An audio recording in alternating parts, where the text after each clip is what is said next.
If you want to juice yourself up to that pretty purple emblem, you need to perfect these 3 things. You could just dox all your enemies, but I'm pretty sure that's gonna piss some people off. So instead, let's break down how to get diamond in 3 easy steps. Speaking of 3 easy steps, grab some megabytes, smash that sub button, kick up your feet, and let's get started. Now, right off the bat, the most important thing you need to know is that the majority of games at the lower elo are gonna be based on gunplay mechanics. Let's call this level 1. Aim, crosshair placement, counter strafing, the ability to never blink while holding an angle, jiggle peeking, and weapon fundamentals. It's pretty simple, but if you have better gunplay fundamentals than your enemies, you will get more kills and win more games as a result. See, all you gotta do is click into heads. But all joking aside, even if you understand complex strategies and ways that you can identify an enemy's weakness in the macro term, like the fact that an enemy has no smokes, or a tendency to play on the same side all game, like a Cypher that always plays B, for example, converting this into actual more team fights won is unlikely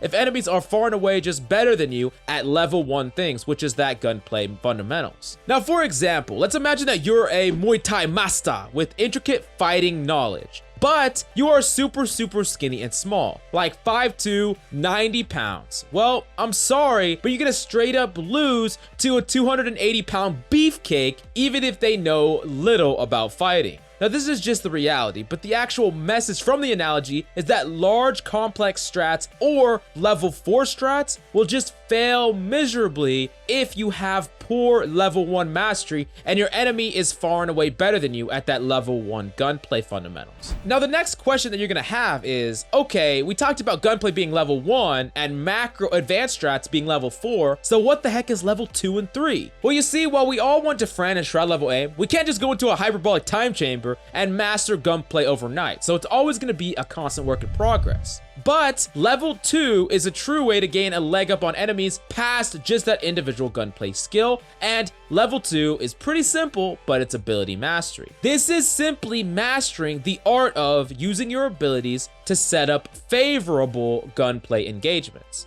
Now, even level 2 relies on level 1. This is extremely important for you to understand. And to better emphasize this, let me ask you a question. What good does flashing your opponent do if you turn the corner on a blind enemy and you might as well be blind yourself because you can't hit them? I mean, you could claim that you were blinded, but we both know that you just actually sprayed at the ceiling. Now, in order to learn ability mastery, I would highly suggest specializing in 2 or 3 characters max. Not too many, but not too few. Honestly, the less characters, the better, because you could put more time into mastering those abilities. But if you become a one trick and someone selects your character before you, then you're gonna be really screwed because you only know how to play one character. Now, because of this, I would actually discourage flexing. You might actually rip your shirt and you're gonna mess up your gameplay. No, but really, level 1 and level 2 will decide the majority of low elo games, so flexing to fit some preconceived meta or macro is only gonna make you perform worse on level 2. Like if you're flexing to a brimstone just so you have a smoke, and you have no idea how to play brimstone, you're just gonna be playing that level 2 very poorly and not getting any value in your games. And like I said, level 1 and level 2 matter way more than level 4 does in the low elo. Now, another big takeaway is that level 2 has almost as much depth as level 1 does. We all know that there's almost an infinite amount of improvement with mechanical gunplay, but with abilities, there is almost an infinite amount of improvement as well. Especially characters like Sova, where you need a PhD in geometry even to tap into a fraction of his potential. You can easily see just how far abilities can go. Now, just knowing how to use your abilities is important, but also an aspect of this is understanding what your job is to accomplish with your abilities. This is smoking sight lines to block off enemy swings, not just your own path, or setting up unfair engagements with Leer, or fleshing out an enemy corner with Molly, or slowing or stalling enemies with Slow Orb. You get the point. After trying to master level 2 and specializing, you will set yourself up to firmly incorporate abilities with gunplay, and abilities will help you set up better engagements with gunplay. Now, after you work pretty hard on just level 1 and level 2, you can climb fairly high. It's possible with just these 2, but the next stage of improvement definitely relies on both of these levels and can make you even better as a player. So level 3, plain and simple, is just coordinating with a teammate. Say it with me now. Teamwork makes the diamond dream work. All you need to understand about this is having double the abilities is better than just having one set of the abilities, or having double the guns is better than just having one. This level would include things like holding each other's ankles, swinging to trade kills. This also could include stuff like comboing abilities like a slow ore plus a paint shell, or comboing ultimates like Hunter's Fury plus Neuro Theft. At its core, this is just straight up teamwork. You are doing simple plays in game and working together.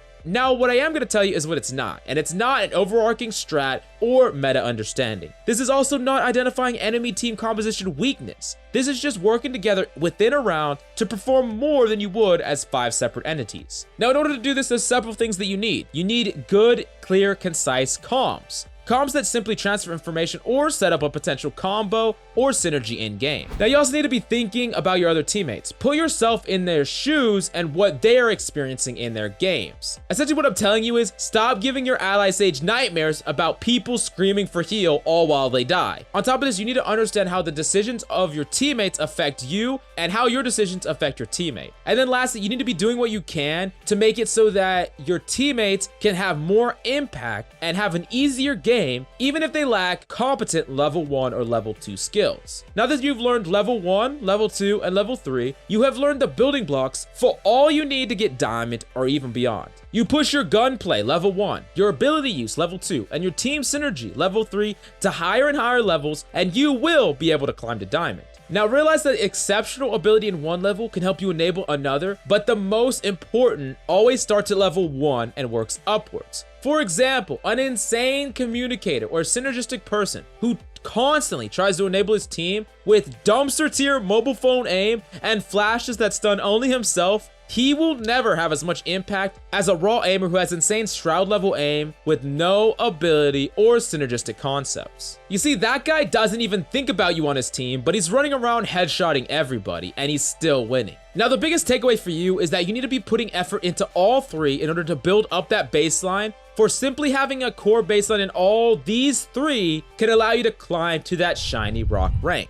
Now, if we want to dive further, which we do, and I will, the next level is level 4, which would be macro understanding of the game as a whole and how the enemy's actions directly affect your team's actions and vice versa. This would include knowing strengths and weaknesses of each hero and each team composition, when certain objectives can become easier or harder based on the tools being what abilities the enemies have. For example, no smokes fundamentally hurt sight lane control, which in a game where players have level 1, level 2, and level 3 to a solid level will make you lose over and over again because you don't have this fundamental macro thing. Now imagine, however, a fundamental weakness like this, but with players who don't have any sort of decent level 1 mechanical gunplay skill. If you could just straight up out-aim enemies, it doesn't matter if they set up this perfect strategy every single time, because they're going to be consistently unable to execute on their game plans due to a lack of level 1 and level 2 mastery. Essentially, what I'm saying is that you should not be trying too hard to focus on level 4 strategies. While understanding the game on a fundamental level is incredibly important to push you further and further up the rating system past diamond, up to that point, you should just 1,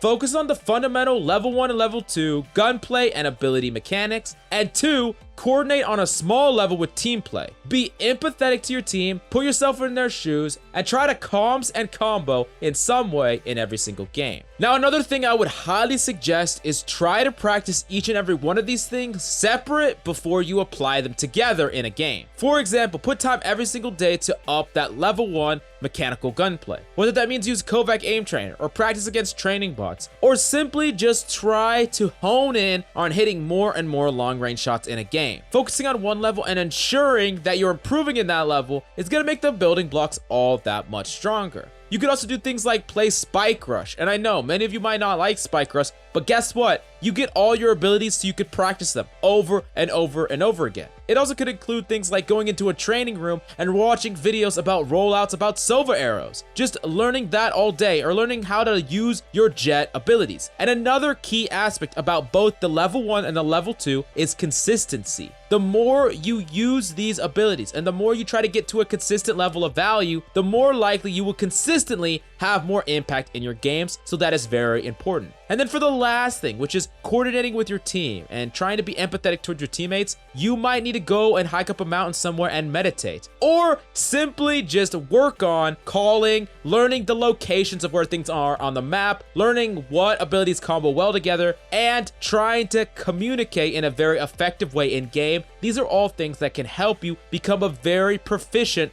level 3 master. Then after you learn all 3 of these things and combine them together, you will 100% climb to the diamond rank. And then beyond that, you can start to incorporate level 4 macro strategies into your gameplay to become a high level top tier player that understands the game from top to bottom and has the skills to back it up. Now, before you go, I have a challenge for you that frankly, I don't think you can do. I want you to smash the like and subscribe button with your feet. That's right, I honestly doubt you can, but if you do, I will be thoroughly impressed. Anyways, I hope this guide has been helpful. I'm Guru Mills, and until next time.